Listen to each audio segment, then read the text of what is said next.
Are you guys excited to be here? Watch out for her! She put in her boot too. I love it. We're gonna have some activities for one tricks later, maybe. Yeah. We'll get that. Sounds good. I am so sorry that I did not make some sub sandwiches for you guys. I really should have. That should have been how we kicked it all off. Maybe how you guys make some sandwiches. I don't know. We should have had some sandwiches for everybody here. Do you all have a favorite sandwich joke or anything from inside? A joke? Like one of the bits from the show. Because that, a story. Listen, food's not funny. Food's serious. Well, no. Remember that really funny episode with the big sandwich that won the New York Reds contest? With the mashed potatoes in it? That was great. We had a great episode all about the delicious, crazy sandwich. Yeah, there you go. I always think of that weird Brooklyn accent that Harper had. She's like, I'm letting walk. It makes sense for New York. It works. She never had it again. Yeah, Just that was right there. Yeah, I love the food. I love the food, and I'm very cheap. Yeah, I hope we found good food here. We have good food here in our neck of the woods. Hopefully you found something good to eat while you, maybe not at the fairgrounds. It was delicious. I'm not doing sugar right now, so I haven't had those scones. Have you guys had the scones? Oh, the scones are good. Now, because you said sandwiches, I just want everyone to know, I have a cafe. I'm sure you all, half of you know, because I told you, but it's called the Bigfoot Cafe. And we don't have sub sandwiches, but we have like the Bigfoot Club and all that stuff. And we're on the Instagram if you guys want to follow us. Just saying. All right, I think we kicked it off just right. Jennifer looks at me like I'm crazy. If she had a cafe, guess what she would talk about? Her cafe. All right, David, let's start with you for a second. I want everybody to get us, and it seems like he's very shy and deeply uncomfortable telling us all about himself. What? But I think people will be very excited to hear about sort of your journey to getting to Wizards of Waverly Place. You have illustrious careers otherwise, but let's talk about this. You are from a showbiz family. You are from an iconic, legendary showbiz family. I did, thank you. Yes, my dad, Uncle Louise, for the young people who don't know, and my mom did a lot of Broadway and stuff. And I was very lucky. Not only was he funny and fun and everything, they were good parents and they cared about us. And we didn't have phones when I was young. So we would actually sit and talk to each other, And my dad always, it was all about food because he was Italian. So he would always make dinner and we would always sit down and have dinner together. So I tell you guys, have dinner together every once in a while and set your phones down. After you follow the Bigfoot Cafe. Maybe at the Bigfoot Cafe. But if I'm correct, you said how did I get t-shirts? I did a show called Jessie with Christina Applegate. One of the writers was Peter Marietta, who was our showrunner and our rock for this show, to show a family that made fun of each other but really loved each other, which was so great. Jen's heard this story many times, so I will abbreviate it. You're fine. I auditioned for the pilot, and I didn't end up doing the pilot. A man named Matt McCoy, is that his last name? Matt's here. I don't know if you guys have seen him, but he was the original dad in the pilot. And then that didn't happen, and then I became the dad. After Disney said, we'll give you a season of the show. And I was like, yeah, I'd love to. I'll end with this. Disney doesn't pay you a lot of money. And if anybody watched the podcast, you know. Disney. Right? But, they offered me the series, so I was like, okay, I'm going to get a job. And the one beautiful thing about doing a sitcom is it's the best kind of 9-to-5 job for an actor. We get to, Maria has 2 daughters, and Jennifer had a mother. I have 8 children. Yeah, right. So we got to spend time with our families, which was a really nice thing about having a sitcom, right? Yes. Yeah. So that's how I became Jerry Russo. I love the birthing into Jerry Russo. The Jerry Russo through birth canal. Whatever that is. Well, how did I get to? Yeah. Well, there was a wonderful opportunity to audition, and I love doing the part, the character. I remember I used a lot of myself as a new mother, and we did the pilot, and then they changed the pilot, and we did another pilot, which is the one you guys know, and then it got picked up. That means they want to do a series of it. And I remember for me, you know, in this business, you do different shows, and the more you do, you get paid more, and it's called your quote. And they used to really pay a lot of attention to your quote, and well, what's her quote, you know. You earned it. You earned Yeah, we earn it. We earn it by doing more and more work. It's kind of like a raise every time. But some shows don't work off of that, and Disney Channel was one of them. Everybody gets paid a certain amount, and they don't negotiate, and like everybody. And so I remember getting a little bit caught up because I'd been paid a lot more before. So David, of course, too, he's mentioned this. And I remember wondering, should I do this? It's not my quote. I actually thought about that. And I talked with my husband, I told my agent, was like, oh, this is not, you know, this is a quarter of what you're supposed to be paid. You know, they get caught up in the numbers. And we have a good friend who was also our accountant at the time. And we're like, hey, you know, we need to work, right? So should I do it? You know, I got paid so much more for that other show. And he said, do you like the part? Do you like the character? And I said, you know what? I love the character. And I love the premise. And that's the bottom line. And that's what made me decide, I love the character and I want to do this. And it turned out to be the longest lasting show I ever did. And even though I didn't get a quote, I got more than that because we filmed over 100 episodes. So it was great that we just got down to the nitty gritty and the art of it all, not the business. And I love being Teresa. And I love that you guys love Teresa and love our show, and I'm grateful for you. I'm grateful too. That's awesome. Well, and I also, it's been a gift that keeps on giving in the sense, just piggybacking off what you said, if I may. Yeah, like the Disney money, whatever, but like something that you can't get, like that is past numerical value is what's happening here. That is something we never anticipated, which is the fact that people would still love the show. The human connection of it all, and the fact that like I was a theater kid. I never thought I was going to do anything anyone would see. I thought I'd do a bunch of theater and like indie movies. So the fact that years later I'm still able to connect with this character that I love too, and you guys as well, is so beyond anything that we could have considered at the time. But anyway, that's how did I get involved in it? Disney likes to work with the same people. And I had just done a pilot with them that was terrible. It was called Bus Life. It was about like things that happen on a school bus, and like we went around in circles, and everybody got car sick while we were filming. But it was a stacked cast. Vanessa Hudgens was in it right after filming High School Musical. Brandon Smith, who was in So Random. Moises Arias, who was on Hannah Montana, who's now in Fallout. If anybody's followed him. So it was a great cast, but a terrible show.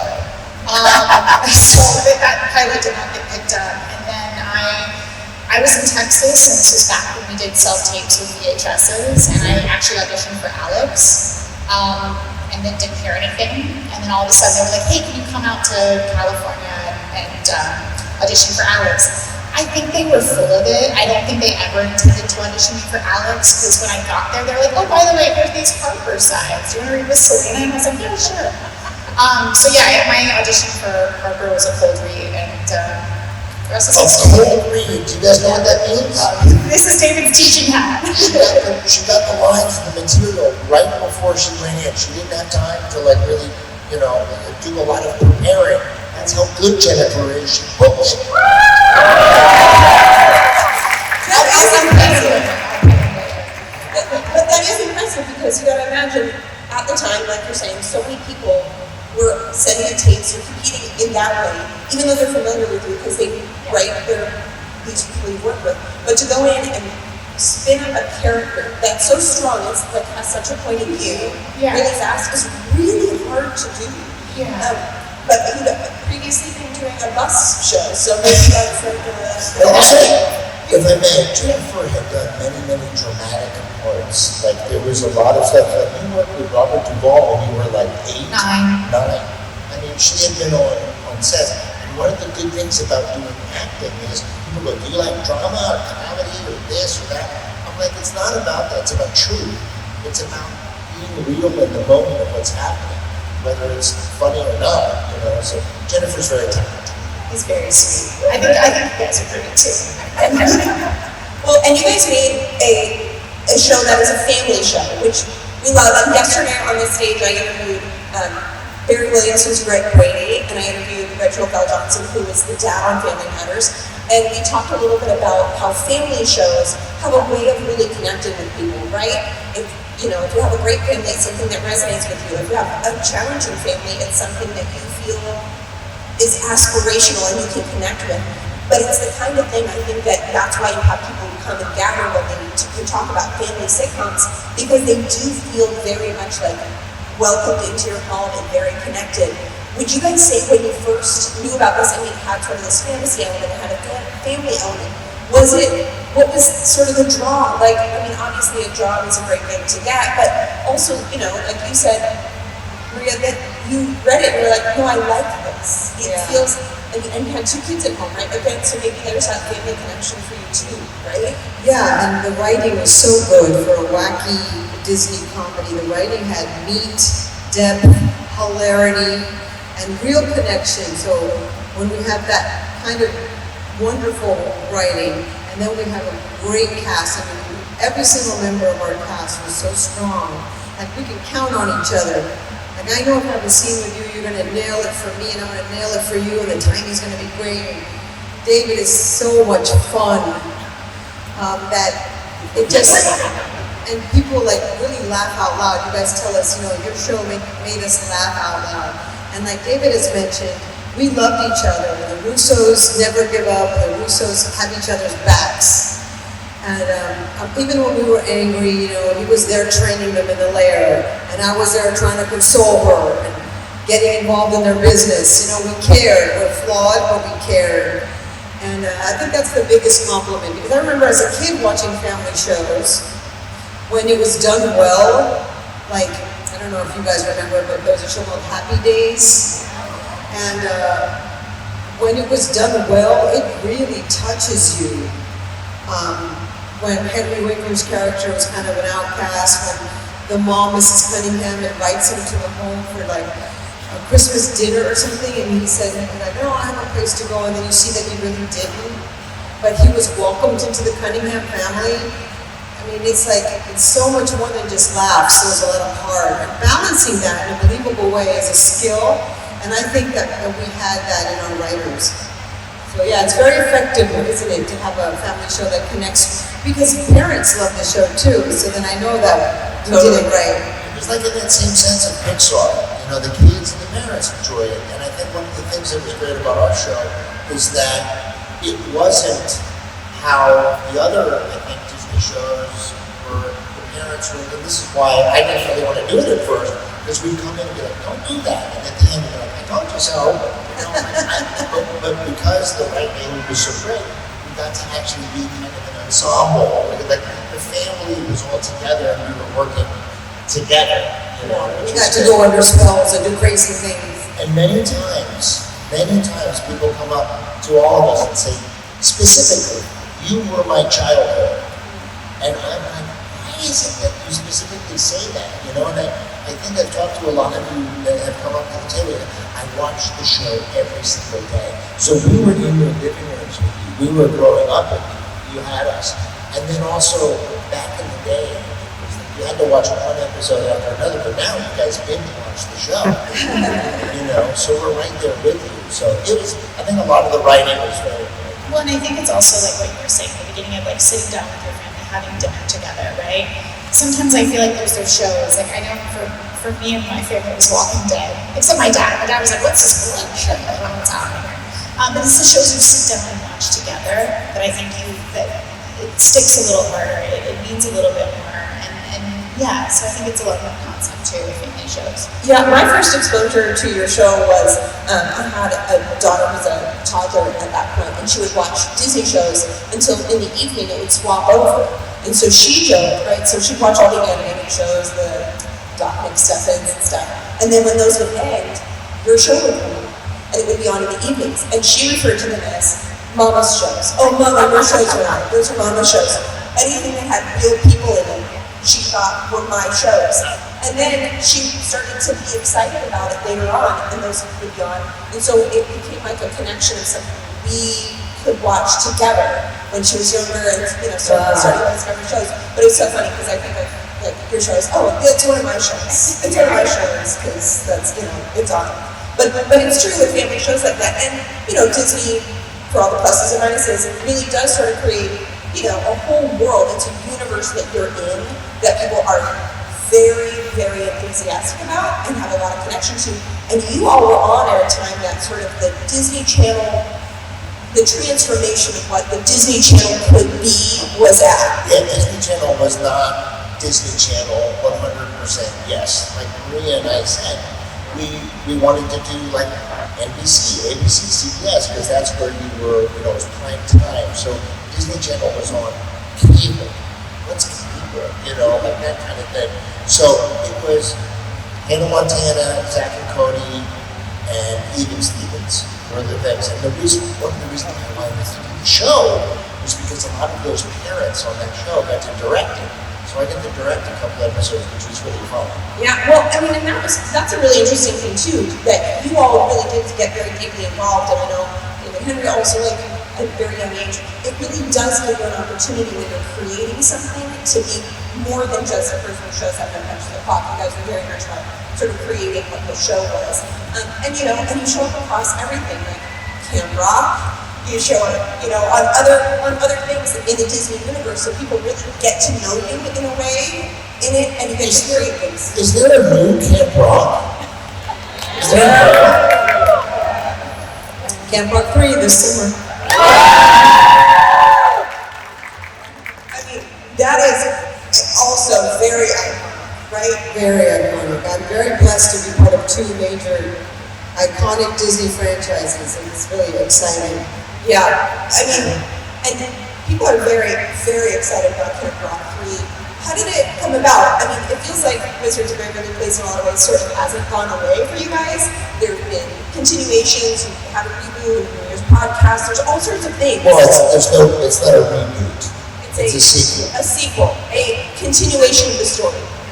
And so, but it seemed like Camp Rock maybe was all gone. Well, they had talked about Camp Rock 3 15 years ago, and it never really came to fruition. And then all of a sudden, people would ask, "Oh, is there going to be a Camp Rock 3? Is there going to be?" I said, "I don't know, but I mean, just like with our show, I was like, yeah, they asked us for years, and we're like, yeah, we love it, we love it." And so I got the call, and I was like, "Is this real?" Do you mean it this time? And it's so sweet because Connie is now the camp director. So that's really touching to me because she started off as a mom making a sacrifice for her family. We'll have to work in the kitchen, but you can go to camp. And she's like, screaming her head off. And then in the second one, I have my own catering company. So I moved up. And now I'm Michi's character is a humongous global superstar like Demi is. But I still love the camp because that's where my daughter got her start, and so I'm camp director. So there's a new batch of kids and the Jonas Brothers and a bunch of surprises, and it's really going to be satisfying for the fans. That's great. I love it. Yeah. And going back to Wizards of Waverly Place, again, you've had the continuation of the story, and you've had a podcast going that has been incredibly popular talking about the show. How did all those things sort of jump in. Did you guys listen to the podcast? Yeah! There you go. How did that happen?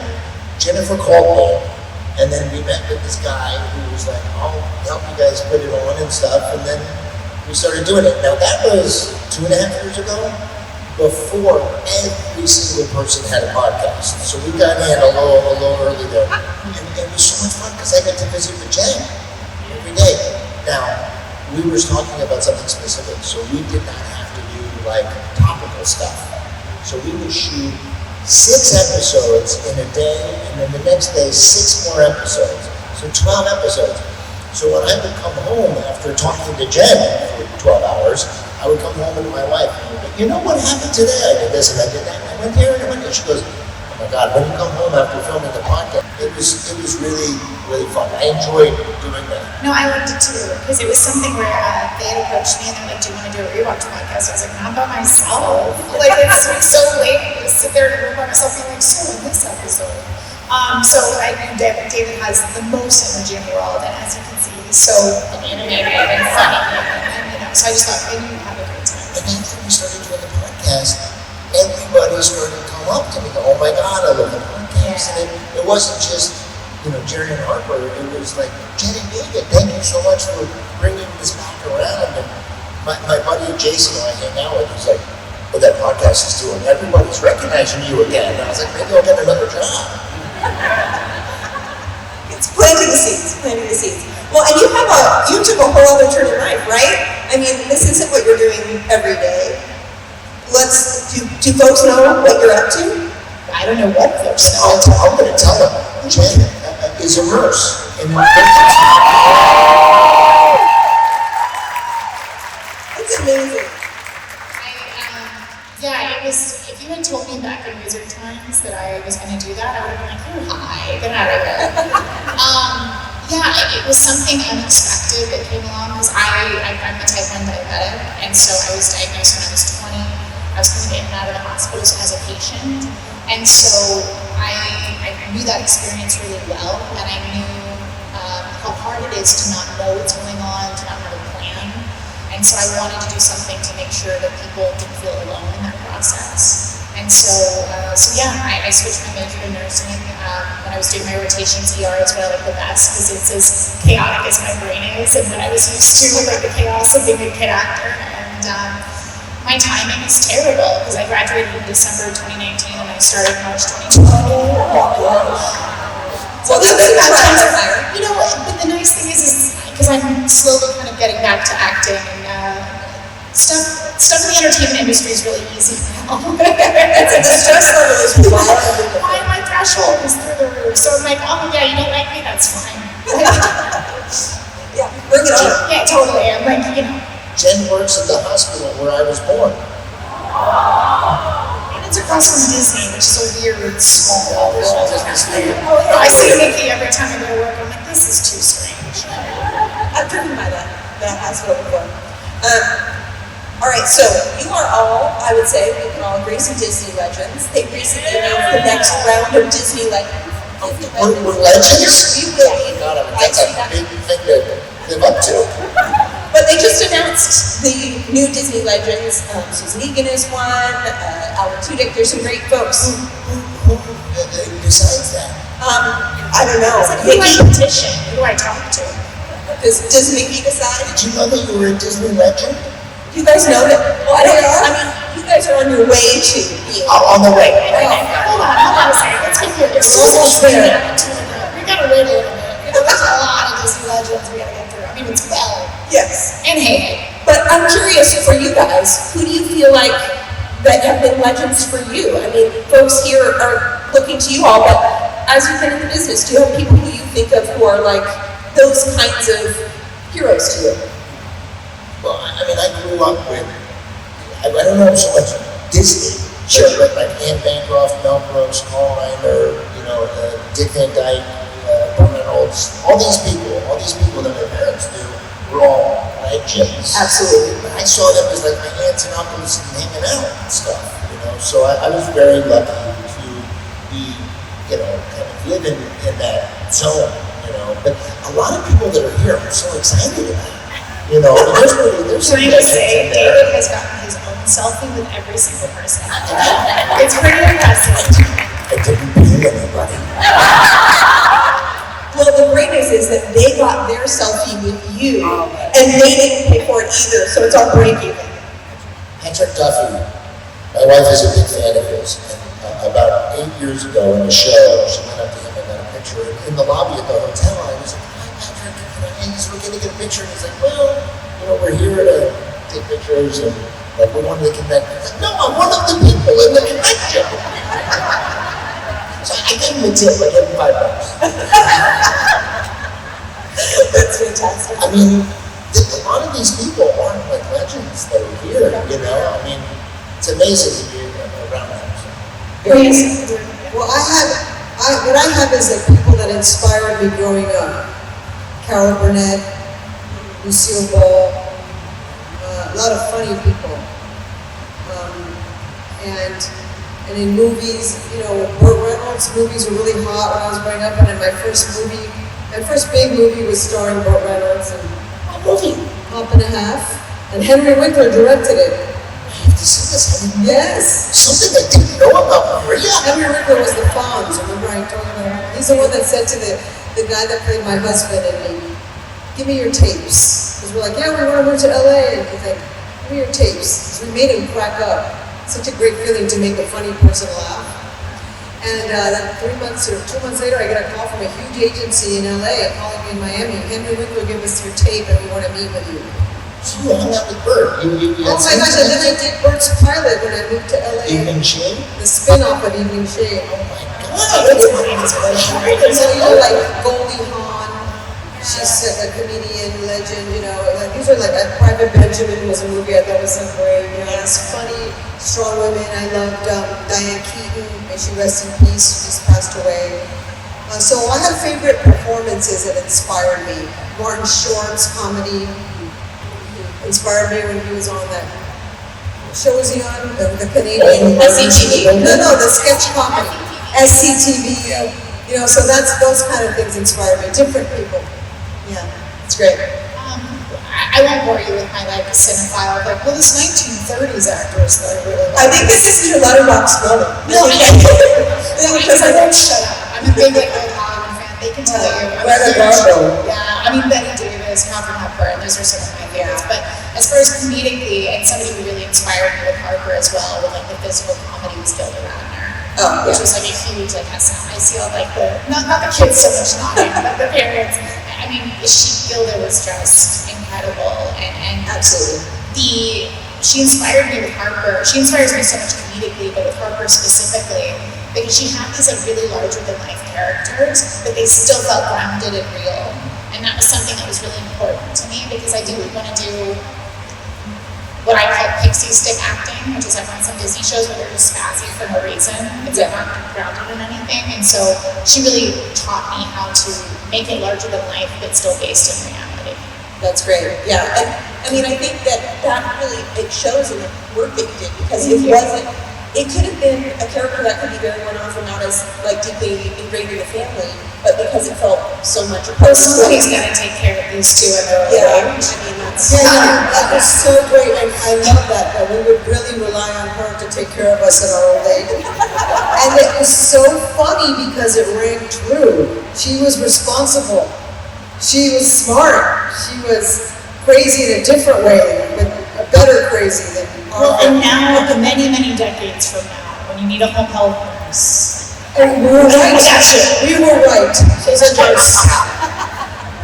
That's great. We're going to open up to questions in a second, but one of the things that was so iconic on Disney Channel was the wand drawing, like I see a wand in the audience, the wand drawing the Mickey ears in the corner. Did you guys all have a chance to do that? I never asked you to do the thing. I'm doing it now. I was going to say, everything, when we got our cameras out. You're watching Disney Channel. Oh, you're watching Disney Channel. Dun, dun, dun. Everybody else has had their chance. I'm waiting for whatever TikTok edit somebody has that they put you in this room. I actually was going to try and create a moment for all of you, but you guys are on record officially, so this is David's moment to be. Somebody supercut that for him. What was yours? Because I feel like to do an activity. What was the question? I did mine at the Wizards Beyond premiere, and I posted it, and it was so cool that I got to do it. It was fun. I'll tell you guys a little background of how those came to be. We would shoot these massive, what they called interstitial days. Or they would have what I now refer to as Disney High. So it was everybody on the channel at that time. We'd be in some sound stage. We'd be, okay, you're gonna go do commercials for Halloween. Okay, you're gonna go do photo shoots. Okay, so they had different stations where we would all go and do all that at the same time. And so they had the one station where we would go, and there's a PVC pipe that looks like kind of a drunk Mickey. You would have to trace pretty exactly. But the problem was there were so many of us, so by the time that you got there, if you were at the end of the day, all the other activities were taken. So I like mine, I was doing like air drums or something, which makes no sense whatsoever. But I was at the end of the day, and they're like, nope, so-and-so did that, nope, Dylan did that, no, Miley did that, you can't do that. I'm like, okay, well, what's left? And that was like the first thing that came to my mind was be like, So every time I see it, I'm like, this is so, I mean, no pun intended, so random. No, but it's perfect because like there are those things that are everybody knew exactly what that was when I referenced it. It's like such a thing, like all these things that you guys are connected to. I know I'm sure there's still more things. There's a future for Wizards of Waverly Place. I assume that the story is not over for all of these characters, but for all of you, what's next? What do you have going on? I mean, a lot of ER room time, I assume. Like I said, I just started kind of getting back into acting, so we'll see. That's great. What's next? Yeah. Well, Camp Rock 3, as I already mentioned, in August. And I hope to be doing another episode of Wizards Beyond as the grandma. That's good. I love it. Oh, I am a dog dad. And that's very important to me. I have an acting studio called AGB, Actors Giving Back, and we do like a seminar thing. And put up your hand. She's one of our students. Awesome. Jennifer's one of our teachers, and that's fun. We've been doing it for about 15 years, and we've had thousands and thousands of kids get agents and managers who go on to do TV shows and movies and stuff. That feels good. Jen, hold your ears. I opened a cafe, which is happening and still happening, and that's really fun. And I'm not going to be Jerry Russo anymore. So that's over for me. The last episode we did is the last time I'm going to be that part. So it's always be Jerry Russo in people's hearts. Jerry Russo in people's hearts. Endlessly. And where is the cafe? Maria Canales Barroa, everybody. No, I love that. I don't want to end on a downer. No. Here, can you guys do No, me a seriously, favor? what is It's it? in Pine Mountain. You guys are going to do two things, Far. if I may. Two things with me. You're going to say, we love the Bigfoot Cafe. You ready? 1, 2, 3. We love the Bigfoot Cafe. Nice. Okay, now, when you say, Yulia, David loves you, pause, and Tony. Okay? That's his wife, by the way. You guys ready?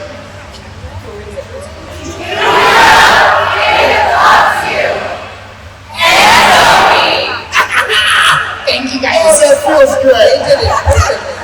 That's amazing. You know what it is? This is also what's next. Doing this is so much fun.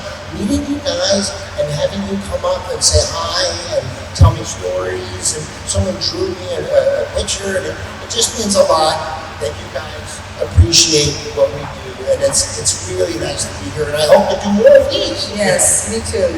It's wonderful. Me three. It's always fun to be together.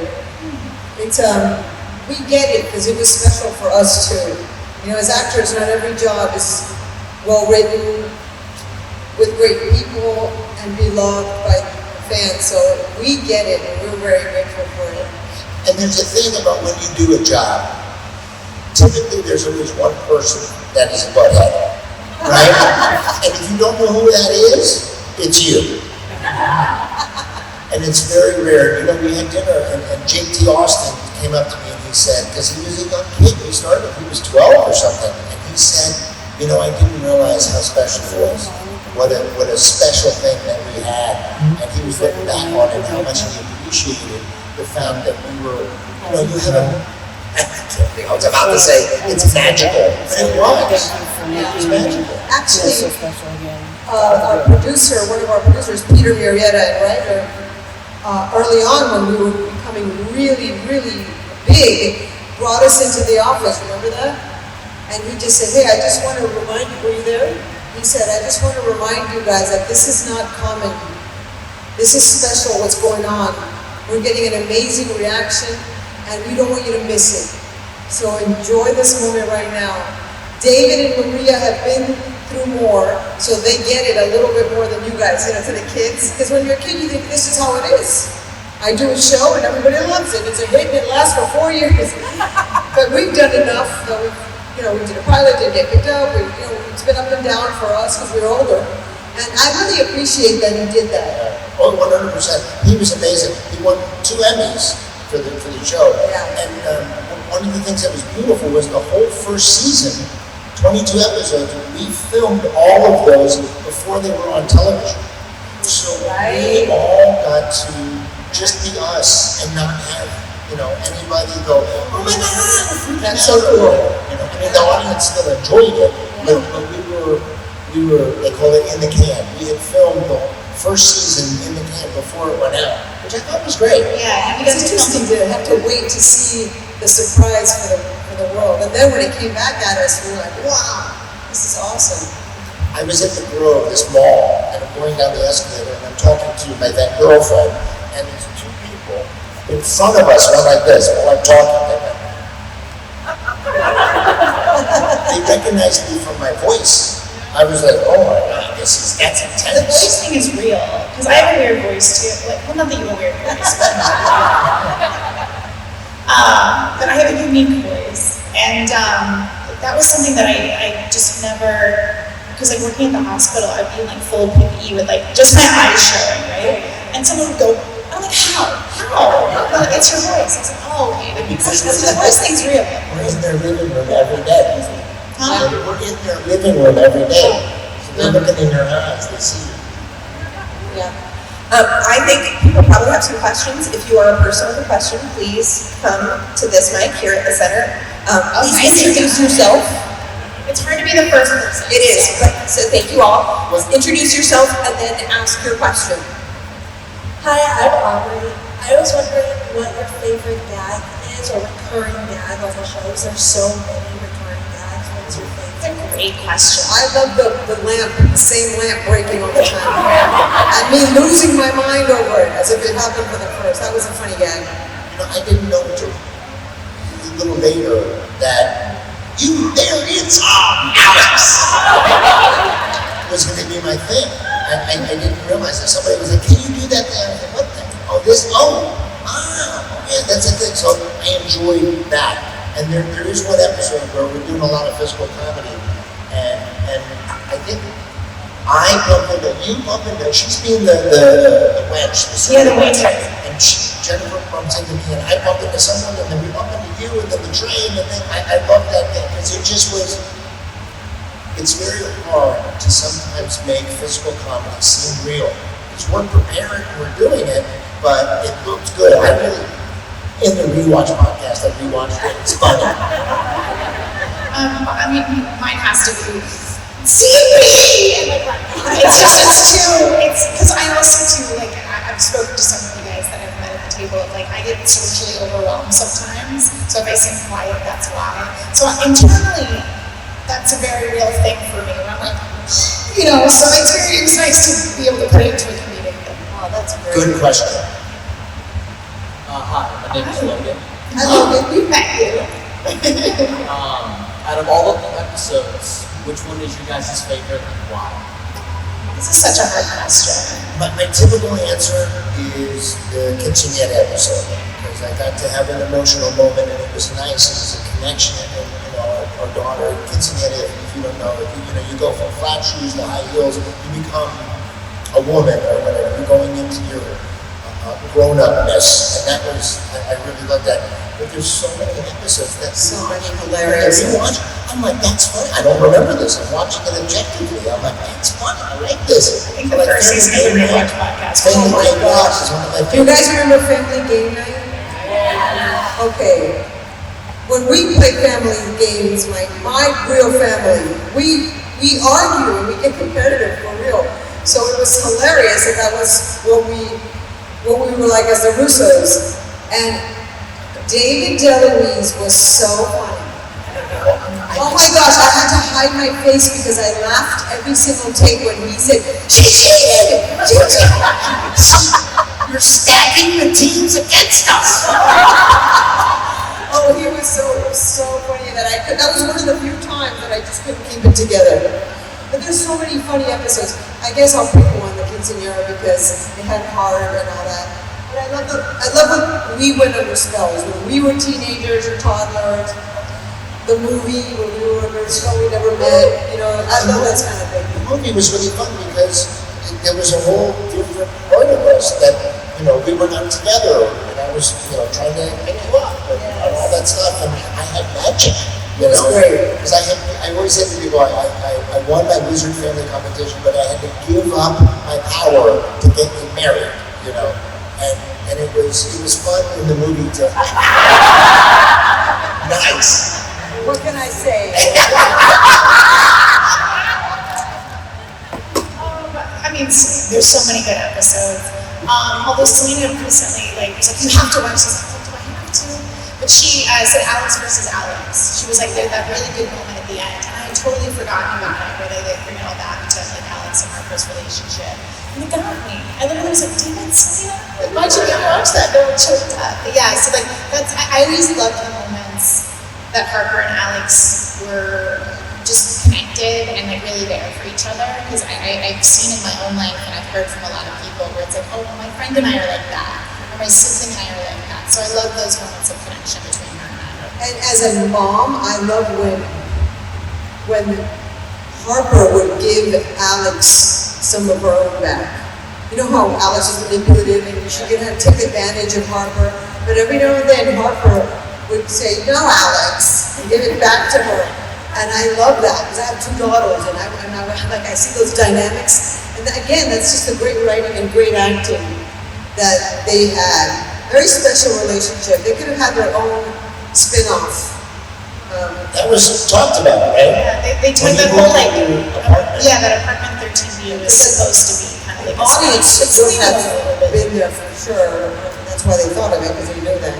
Like Laverne and Shirley would be Harper and Alice. That was great. Good question.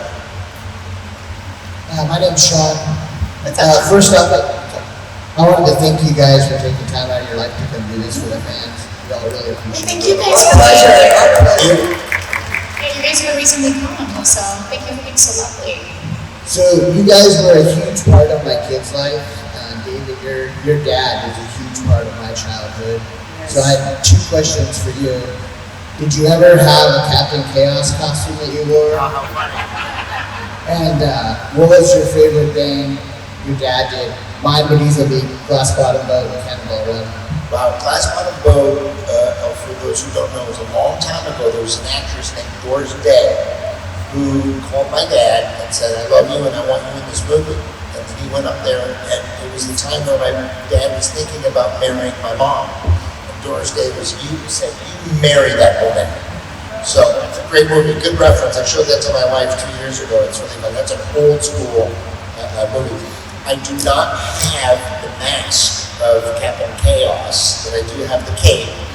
And that, if I may, there's a movie called Cannonball Run, for those who don't know. My dad plays like a crazy guy, and he's really shy, and then he thinks he's a superhero, Captain Chaos. Becomes very, and when I was little, very little, I wouldn't have any clothes on, and I would go, dun dun dun! So he took that from me. His dun dun dun was from me. Yeah, thank you for bringing up my dad. My dad he was a wonderful, funny, and he was fast. Just his mind, he just was funny, and he cared about people. Anybody who met him, he was like, what did your father do? And what's going on? He was just involved with the human experience, which was really cool. Thank you for mentioning that. Hi, my name is Eden. Good to see you again. Good to see you. I first want to say, Maria, I think that you and the Quinceañera, the episode was just amazing. I think that was probably one of my favorite episodes of you in it. Your acting, but also just like the emotional part between Alex and and Teresa of her wanting to give her mom something she didn't get to have, and that it just means so much to me. So I do want to say kudos on that episode specifically. My question is, I know you've taken a lot of these from set, but What you say about me? Hold on, what was that? What did you say? what is one thing that you either took from set or wish you would have taken from set? Can I answer? Are you gonna go down the laundry list of what you took? He wouldn't give us the clothes, and I threw it a fit, and then I got the clothes because I was like, it's Jerry Russo clothes. Who's gonna wear that? You know. And then I stole the menu and also a napkin holder. I wish I had taken more stuff. Well, and you, wait, hold on. One of the things he stole and you very sweetly gave me, because I never got the back of the director's chair for Wizards. So during the podcast, you brought one and gave it to me. It was really sweet. So thank you. Welcome, Jen. So I like that he stole a lot of stuff. Did you take anything? Oh yeah. First of all, thank you so much for your kind words about the quinceañera episode. I love doing it. And I think that one helped us win an Emmy because they send one episode to the Emmy team to represent us. And that one Is that the one that they had? for that year, because we won 3 Emmys for Outstanding Children's Program. So we even got like respect, not just love, we got respect. So it was just an amazing, amazing gift. Okay, let me tell you what I took. I panicked at the loss. What? We have to leave, it's over? What? And I was like, oh, and I stuck a menu in my coat. And then somebody said, you don't have to steal it. We can talk about what you want. I got the umbrella holder. You know that lime, kind of like a citrine colored metal thing that holds umbrellas? I have it. It's full of umbrellas and it never rains in LA, but it sure looks fun. I got the fish oven mitt. Do you remember that? I have a menu. Yeah, I told you that. And I have the vases that hold there's like a ceramic red vases. And I have a napkin holder. And I have an apron from the substation. Should have taken an apron. And yeah, it's great. And clothes, thanks to David. I didn't know that's how we got our clothes. Thank you. I got some clothes, not all. But I have some clothes that I still wear, and that I still have clothes from shows from years ago. What was the thing you said last night that you kept? Oh, the Tony Danza show. And that was a That long was time. We're not gonna 1997. And I have, because they bought me such incredible quality pieces that they lasted so many years. And I don't know, I like to have a little physical thing from the show. Yeah. I had to contest with the Disney Vault because a lot of Harper's clothes, they were all of them for the most part were one of a kind. And they were works of art. I was so proud that I got to wear them. And I was very close to the wardrobe department because between me, the wardrobe, and the writers, we all kind of collaborated on those costumes. So the head of our wardrobe department was really sweet. She's like, the vault is coming. The vault is coming. You're going to take everything. So come here. And so she showed me that there was this like, big tent in the parking lot and they were starting to pack everything up. And there were all of my wardrobe. Wow. And so she goes, take it everyone. And I piled my little Prius at the time full. So I have the marker dress, which the funny thing about the marker dress is it was at like the D23 Expo recently, and people were like, well, wait, I thought you had it. I said, no, hold on. Bridget Menno wore a copy of it. And so I have mine, and that's hers. But they're trying to say it's hers. It's not hers. Bridget and I were not the same size at the time. But I have that one. I have the rubber ducky dress. They're jumping ship. The super glue is starting to wear it down. I have the one where I honk my head, the cheerleading outfit, the one where I have the little, that was on the season 4 opening credits where I shake the little like baby booties. I think I have more. I have the Future Harper episode 1 with the big fish on the thing. Yeah, I made out like a bandit. The vault is mad. The vault is mad. That's great. Disney. All right, we are out of time, unfortunately. This has been amazing. Thank you, really. Thank you so much. You guys, Thank you. Thank you all. yes, thank you very much. Thank you for being here. Let's do a selfie. Stay where you are, stay where you are. We're gonna do a selfie with you guys in the background. Yes. Thank you guys so much for being here, seriously. Yes, I'll do it here. Everybody say wizards.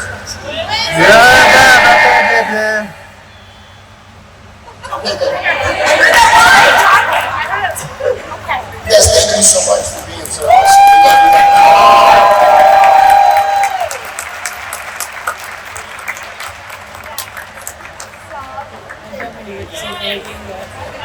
Because you're filming, I can't.